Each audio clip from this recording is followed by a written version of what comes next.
Hello, everybody. Hello, everybody. All right. Woo! Welcome. Oh, yeah. Queer kid stuff. Go live. Hi, everyone. Liz, Hello! we did it. We did it! Oh my goodness, we did it! I'm really proud of us.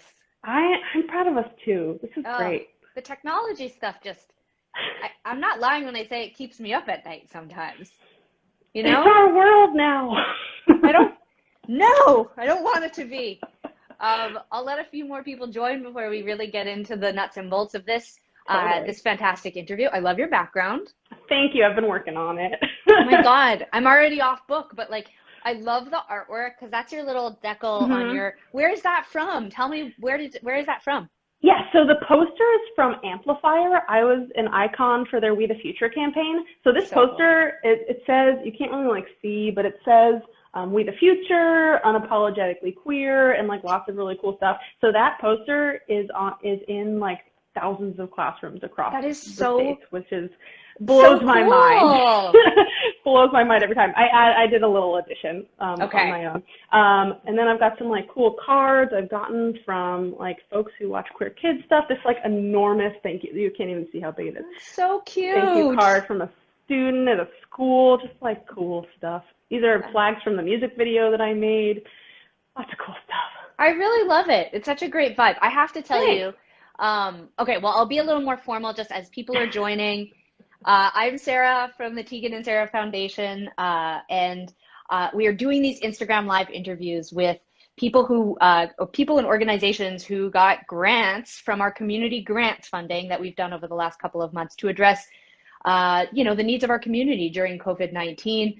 One of those grantees is you, Linz, and and queer kid stuff. And I would love if you would introduce yourself and tell us whatever you want to tell us about queer kid stuff. Yeah, totally. So, hello everyone. I'm Linz. I am the creator and host of Queer Kid Stuff, which is an LGBTQ plus and social justice edutainment web series for all ages. And I use they them pronouns as well, just so get the pronouns out of the way. Appreciate it. Yeah, and we do lots of things. I perform all over the country and now all over the internet. I host a podcast where I interview activist kids. I write, I produce lots and lots of things. Make educational resources, which is a part of what you guys helped us out with. Yes, and would you so I want to sort of like break this interview into different sections because I was so excited that you have a podcast as well with activist kids. I think that's so cool and smart. But sort of sticking first with the grant that you got, I love what you ended up doing with the grant. Will you tell everybody what you're doing and those resources that are available online now? Yeah, totally. So with the grant, we have been able to create a remote learning resource for LGBTQ plus families that focuses on kid-friendly social justice activities that we can do at home in the spaces we're in. Most of the activities are centered around queer kid stuff videos. So the videos that you already know and love that are out there for free on the internet. And it's been really cool to kind of create this resource that I've wanted to create since, we started Queer Kid Stuff. I wanted Yeah. to build and scaffold educational resources around it, and now I finally can, which is awesome. And it's been weekly themes. So we've got, we talked about family, we've talked about community, we've talked about pride, obviously, identity, privilege, intersectionality, all these things that like sound scary and complex for kids that we're really simplifying and making accessible for families. Yeah. And I love that. One of the things I really appreciate about your sort of like method, I guess, is that you are simplifying things. You're sort of like, really drilling down to those kind of like root ideas, but it doesn't ever feel like you're talking down to the kids, or you're not talking down about the content and the Mm-hmm. sort of like it feels weirdly sophisticated without it being like over the head of what I imagine is a younger viewer. But I also really love the idea that you could totally use these resources to explain these topics to anyone of any age. And I think, all without I don't even mean to joke about it, but like so often there's these really head scratching conversations with people where they just don't seem to get it or don't understand, you know, parts of different people's identities, or they don't understand, you know, sort of like crucial aspects of our needs as, you know, individuals within the community. And these videos seem to like, they really touch on those ideas in such a simplified way. It's hard to imagine anyone not coming away with not just an understanding but empathy for the material that you're talking about. How did you get to a place where you could do that? Like, how did you sort of shape the way that you talk about these issues? Yeah, I think it has really helped that my background's in theater.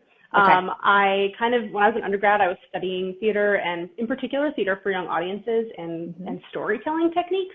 And that's always kind of been the foundation of the work. And when I'm kind of approaching a topic that I'm trying to kind of break down and simplify and understand kind of from just a shorter level. That's really what it is. I use this quote all the time. A professor once told me who was a playwright who taught me how to kind of work around like structuring story and understanding theater for young audiences and children's theater. And he always said to write from under the doorknob. And I think that is a fantastic just like visualization of how to do it, to really kind of like get down. It's not about kind of like, as adults, we get, you know, tangled up in all of the context, all of our years of understanding of what other people have told us about who we are and how we identify, and all of these issues that come up with all of these topics. And, you know, kids don't come to these ideas with that context. They just don't. They are, you know, looking up at the world and trying to kind of make sense of it from, I don't necessarily want to call it kids a blank slate, because that's not entirely true, but I like to think of kids as sponges who are just like pulling in like all of these masses of information. And as they're doing that, they're also internalizing it too. And that's kind of where that process of self-identifying comes from.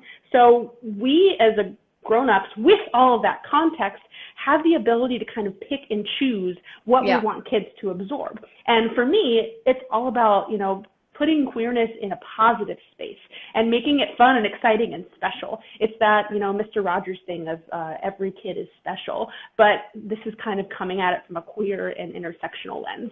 So saying that every kid is special, actually meaning that every kid is special, not just every white kid, not every straight kid. So really kind of expanding that ethos. Yeah, I love that. I watched your TED Talk, which I could not believe how many views you have on your TED Talk. Yeah, I know, isn't that nuts? You're like seriously TED famous. Ooh, I don't know about that. I've got nothing on Brene Brown, but it was really fun. You're coming for Brene. She better watch out. She better watch out. There's a moment in the TED Talk where I actually started crying because I don't know, it's just the arc of the talk is so great, but there's this moment where you show a picture of yourself as a young kid. Feel like I feel like I could cry right now.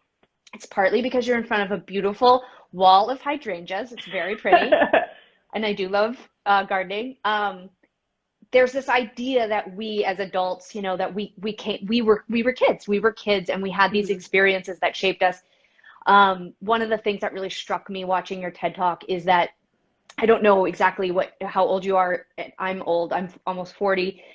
I had no content for myself when I was a little kid. I mean, I had so much content about, you know, bears and animals on, you know, adventures, and there was lots of kid content, but it was sort of always contextualized that, you know, the kids were heterosexual, they were cis, they were not dealing with gender or sexuality in any kind of way. And you know, this moment in your TED Talk where you also show yourself, like there's something so touching to me that that you seem to have grown up in a time where the content that you're creating would have benefited you too. And I'm that's a sort of a stretch, but I would love if you would talk about what inspired you to go, because you are a performer and you write music and you have all these creative outputs, but like what made you decide to focus on these topics specifically? Yeah, I mean, I think that every single time I talk to a queer person about my work, I hear the same exact phrase: is "I wish I had this when I was a kid." Yeah. Exactly that way. I know when it's coming up in a conversation. It's like so predictable at this point, and you know, it's absolutely what I wish I had when I was a kid. Yeah. I mean, I'm in my late 20s. I grew up, you know, in a space I grew up in New York City, a super liberal space, in a liberal family, and, you know, I should have had all of that, you know, possibility for my life, and I didn't, and I really struggled with my sexuality, particularly when I was a teen. I didn't come out as non-binary until I was like 25 or 26, and you know, it was a real struggle kind of getting there. And, you know, I kind of started figuring out my gender identity because of the series. And I actually, there's a, if people are watching, there actually is a coming out arc that kind of happens through my gender identity. I think in like season 2 or season 3, something like that, which was like kind of curated, but you know, it was interesting to be able to show kind of like a gender coming out story. But yeah, I mean, it happens in the TED Talk, and like, I wish I could kind of gift this series to young me.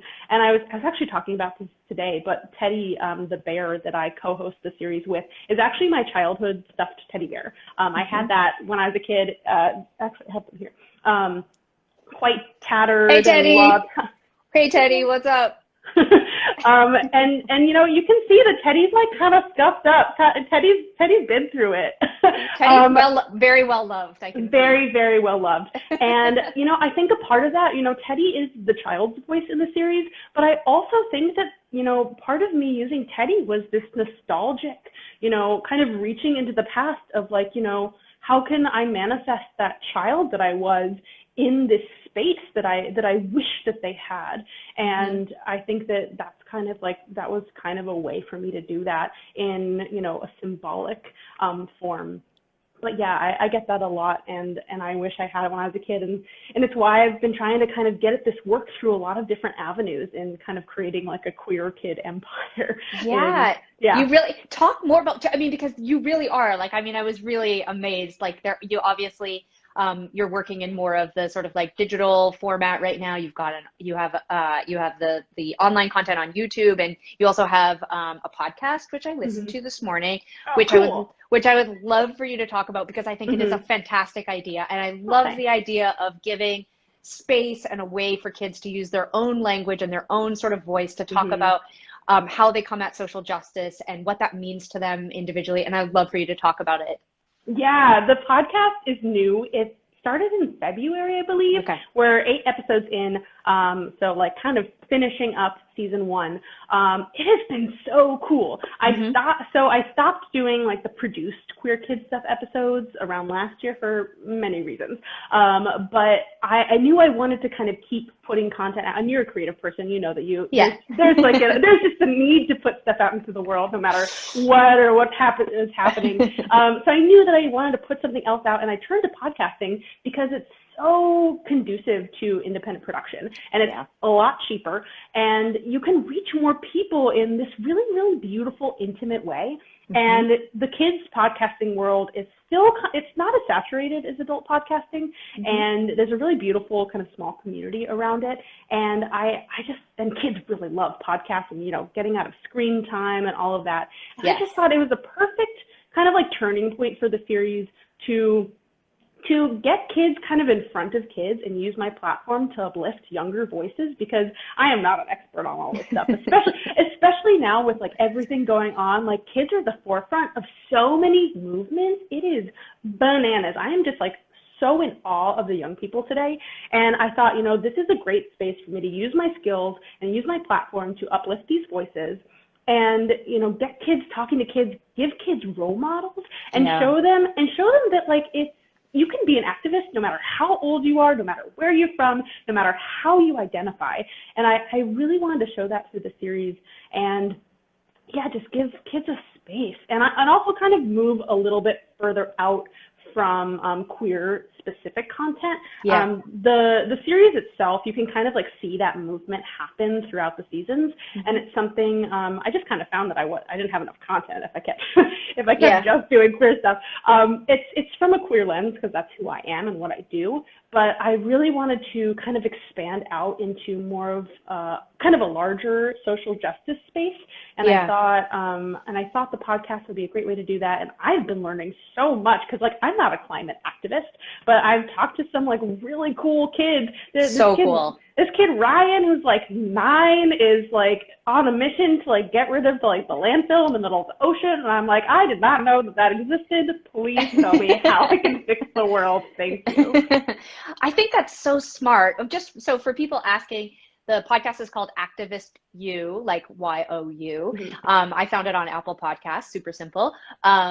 But one of the things that I think, and I mean, you've just articulated it so well, but I think it's brilliant, is that not that it's a bad thing, but like so much of the work that you do with queer kid stuff, you are centered in that, in those videos that you are sort of speaking and talking and performing. And one of the things that now that you're saying it, that was so brilliant about the show is that you're also giving kids a way to be inspired by other kids and and teenagers inspired by other teenagers' activism. And that's a whole other sort of like group of people who are so engaged and so hungry to do something, and who are sort of like compelled by other actions. And so like giving kids a platform to talk about what they're doing to inspire other kids and teenagers is really special. And I recommend everyone check it out. And you're always doing call outs for recommendations for other kids or teenagers, activists who are doing good things. You can submit to your show so that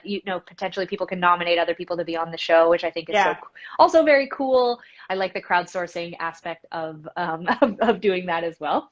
Are there people, like when you were growing up? I know we've already said there's sort of like an absence of programming or material aimed at so many of us, but even for me, there was still so much that inspired me as a young person. I wondered if you would talk about some of what inspired you, either as a young person or even now. You're still young, by the way. I mean, you're not over the hill. You're still in your 20s. But would you talk about some of your inspirations and some of the people or things that inspire you? Yeah, totally. I think that it's really important to call to like the Black trans women who started the LGBT movement. I do kind of like a storytelling segment, I guess, in my live shows, where I do kind of a kid-friendly version of Stonewall. And it is so important to hit home that like kids know the names Marsha P. Johnson and Sylvia Rivera. And, that work wouldn't be in the cultural, discussion without Tourmaline, who is a Black trans filmmaker who did a lot of the archival work to unearth that information, and that is something that we can never repay her for. I love the documentary Disclosure was fantastic. Loved that. For like fun, I love Steven Universe. Rebecca Sugar is a genius. Just like the first person to really kind of like break the barrier in queer representation in children's media. And I've also been loving She-Ra and the Princesses of Power. It's incredible. It's such a good show, and it's super, super queer. I mean, there's like a gay kiss at the end of the series that like saves the world. It's so cool. But like for things in my childhood, I think Mr. Rogers was a big part of that. And just like understanding that like all kids are special no matter what. I think I had a really like in-depth connection with Peter Pan when I was a kid, and it's like and I grew up a theater kid, so like I grew up in New York, and I saw Peter Pan when it was on Broadway when I was like tiny, and I just remember this weird thing where it was a woman playing a boy, and like those were two things at the same time that were true, and I feel like that there was something about that connected for me. And I think now looking back and like being a non-binary person, I'm like, okay, there we go. But yeah, I think that there was a lot. I loved like Hey Arnold. I loved cartoons when I was a kid. And yeah. I remember reading somewhere, I hate myself for not knowing the exact writer right at this moment, but I remember reading about this idea of kids who are really drawn to like animals and stories that are sort of not necessarily about like gender or about this sort of like through this sort of like, even though it doesn't seem like it, this heteronormative kind of lens of like traditional family structures, and that those kids usually grow up to either be queer or like very outside of the box around like, they're very interested in creativity and they develop stories more easily and all of these types of things. But I feel like your story about Peter Pan, for those who are not familiar with this, this is what I would call this is a root. You have like a Oh root yeah. here. Oh yeah. Like I really remember having that with My Girl with Macaulay Culkin, which is Mm-hmm. perhaps a little before your time, but you have that moment where it's as if like a big cartoon light bulb goes off over top of your head, and you're like, Yep. I don't know what this is, but I'm just gonna file that away. And then in therapy in my 30s, I'll figure it out. There you go. But so when you're talking about sort of like this, I mean, I love that you're a theater kid. I love that you're sort of touching all these different mediums. When you're sort of looking at this empire, this kid's empire, as you called it earlier, what is the bigger picture? Like, what do things look like for you, and like where do you sort of imagine yourself? Do you become Mr. Rogers, or do you become, are you a famous child storybook writer, or like what does that all look like for you? Yeah, I mean, I think that like the big pipe dream goal is like the first queer Disney movie. Yeah, Um, that's so cool. yeah, I mean, Disney, that brand name I know nonetheless. what you're But just saying. yeah, exactly. Yeah, Like the first like queer like big mainstream international like story. Like why don't we have that yet? That's yeah. kind of like the big dream on like the kind of production creative side of things and like doing that. Do you write screenplays? Like, are you sort Mhm. of entering that field? Yeah. Fantastic. You can Yeah. do it all. You can do it Yeah, all, we're Liz. trying. Yeah, so like kind of moving into mainstream media in that way.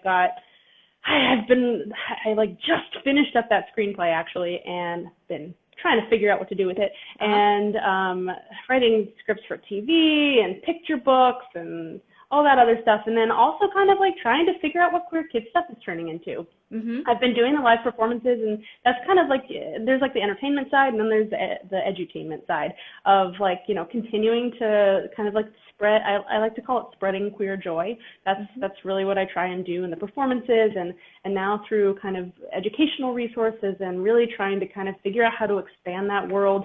I'm talking about launching some after school Zoom classes in the fall when Very school cool. comes back, and yeah, just like trying to like expand out and just like see where we can keep moving this dial, because I think that particularly with this Pride, and I think especially with the move into kind of digital spaces, I mean, my Pride was bananas. I was just doing gigs and gigs on top of gigs, which was awesome and incredible.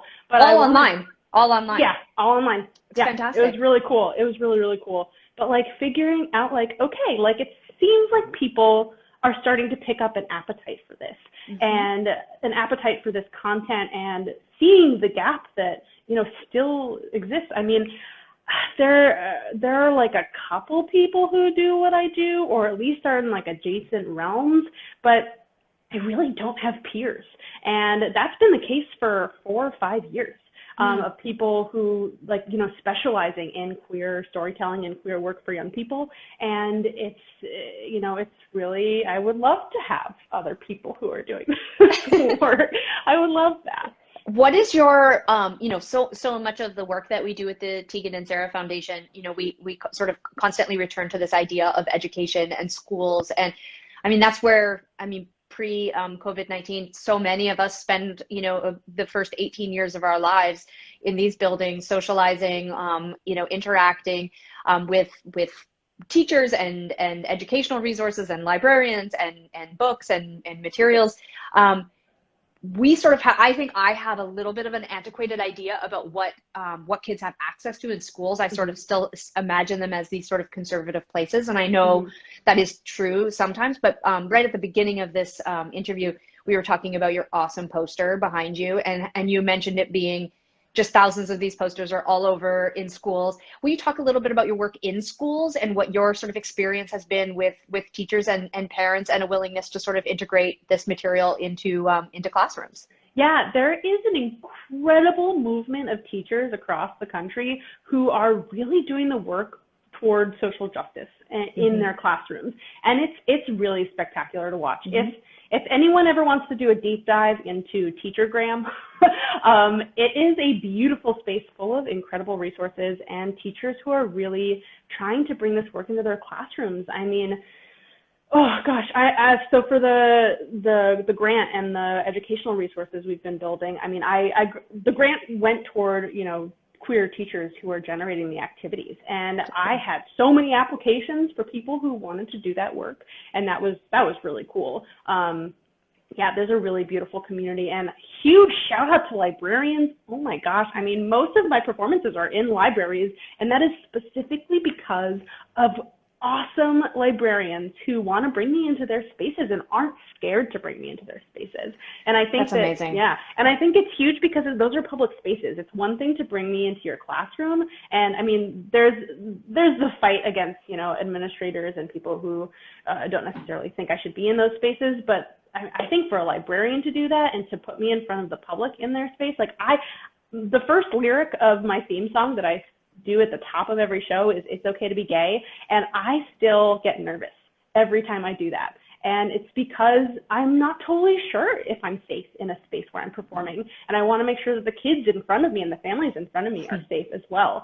And I think it has so much to do with the educators and the parents and the librarians who champion this work and want their kids to be in those spaces. That's powerful, and major shout out to librarians and teachers. And so obviously so much of this work is being done on an individual basis, and we in our community obviously have so many allies, and there are also so many LGBTQ teachers and librarians and administrators. So big shout out to them. I want to end, I don't want to end, but I want to end on on this sort of what I really took away from spending some time with everything that you've done, whether it's with the podcast that we spoke about, or it's with, you know, queer kid stuff, that the videos that are so wonderful, or even just some of the more pressy materials like the TED Talk, which are sort of like maybe geared a little bit more at the adult audience. Definitely. One of the things that my biggest takeaway, and why I think you're so important and the work that you're doing is so important, is because you seem to be so comfortable with the idea that we should be having these conversations about these things all the time, not just when something happens. Like we shouldn't be talking about Black Lives Matter when someone dies, you know, when we are seeing violence, or when we're seeing something that is just unbelievable. We should be talking about it all the time. We should be talking about queer kids all the time. We should be talking about trans people all the time. We should be having these conversations, whether we are gay or we are LGBTQ, whatever. We should be having these conversations with our kids all the time. And I think that is so important. I would love to, if you would finish sort of maybe just like talking a little bit about that and what your experience has been having those conversations with people in the community. Yeah, I mean, getting into like the philosophical side of it a little bit, I think so much of what I do, there's I wish I had this when I was a kid, but there's also this idea of like, how do we build a better world? And my answer to that in the work that I do and what I do every day is, let's expose children to this work and expose children to a world we wish we had. And through that, as they grow older and they can understand and bring that into themselves, that information and that, ability to be themselves fully and authentically, they can manifest that world around them. And I think that it's so important to, show young people what we could be, what world we could live in where, we are actually talking about true equity and, treating people fairly. That's the core of everything that I do is, okay, where is the unfairness and how can we change that? And I think kids have that power, and it is an immense power, and I think we have to respect that. And I think that we have to really be purposeful in how we shape that future and shape their potential. So that's kind of like the underlying philosophy of how do we let's imagine that utopia, let's imagine that future we wish we had, that our younger selves wish they had, and how do we actually create that? Because we can't create it now, where there's so much in the way, but the generations after us absolutely can. And it's a long game, but I think it's really necessary. I love that. Linz, you have been amazing. Also, I wanted to say one final thing. We're basically dressed the same. Oh my God, of course. We've got we're and the tattoos, all of it. You could be a sibling. I've really enjoyed this. I really, really feel excited about the work that you're doing. I'm so proud to have you as a community grantee. And I hope everybody watching will actually post some of the resources of where people can Cool. find your stuff. And I wish you all the best, and I hope that we get to speak with you again soon. Be well, stay safe. You Um, too. Thank you and so much. it's a total pleasure, Linz. Thanks so much. Bye. Bye, everybody. Bye, everyone.